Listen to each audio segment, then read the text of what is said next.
The latest brainchild from Nintendo is here, and it's called Labo, a hybrid of gaming, construction, coding, and cardboard. Goose, I don't know what I expected to come out of such an odd mashup, but what we've got here is one of the most unique and unconventional experiences I've ever had with a cardboard box. Indeed. While this is technically a video game, some assembly is required. Out of the box, you'll be building what Nintendo called Toy-Cons, essentially cardboard devices that, when combined with your Switch, create wholly different ways to play with the console. Currently, Labo comes in 2 versions. A variety pack that includes 5 different Toy-Cons, a fishing rod, house, motorbike, piano, and a couple of RC car bug things. And then there's the separate robot kit, which is one giant wearable outfit. For this review, we're going to be focusing on the variety kit because we think that best shows off the full potential of what Labo has to offer. We should also note that while both kits do contain a game cartridge, each is specific for that particular kit, which means at this stage you won't be able to mix and match. Okay, Jem, we have a heap to unpack here. Where do we start? Why, with the instructions, Goose. Oh. No. Look, I had my doubts too about how much fun building my own equipment would be, but Labo put those to rest very quickly. At first, it can be overwhelming, so many parts and pieces. But the interactive step-by-step guides take you through each build at your own pace, and even lets you rewind if you miss anything.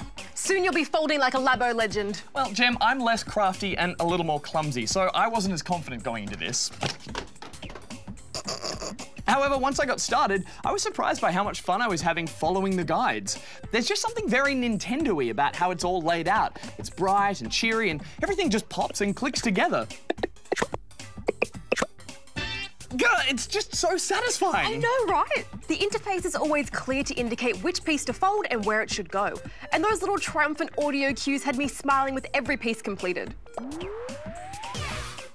I will say, constantly having to pick up and put down the controller to move through steps did get a little fiddly. And I'll be the first to admit that I may have rushed forward a few steps and made some pretty silly mistakes. This is why we can't have nice things, Goose. Sorry. Luckily, Labo Cardboard can take a few bumps here and there. The game even gives you suggestions of how to fix, reinforce, and replace damaged parts. Oh, and I totally underestimated the build quality here. Not only are the finished Toy-Cons much sturdier than I expected, they're also just lovely to look at. I can easily see them sitting with pride on my shelf, begging to be played or tinkered with. Which brings us to the games. What did you think of the collection overall? Unfortunately, Goose, this is where I folded. Most of the games are pretty shallow, and they only really serve to show off the functionality of what you've built. There's no real objectives or challenges aside from maybe the motorbike game. And after having spent so much time building my little contraptions, I felt a bit disappointed only getting maybe an hour's worth of enjoyable playtime. Yeah, I agree. There's not much to them. I found it easy to think of them as activities rather than games. I really enjoyed sitting back and casually fishing or tinkling across the cardboard ivories, plus the piano holds heaps of cool secrets too. But I do know what you mean. I was particularly disappointed with the house that had all this potential to nurture a little virtual pet of your own and just stopped short at a bunch of mini-games. Thankfully, that's not all Labo has to offer. There's also Discover Mode, which teaches you about the features and inner workings of both the Switch, Toy-Cons, and software. You can then take that knowledge underground to the Toy-Con garage and create your own Labo masterpieces.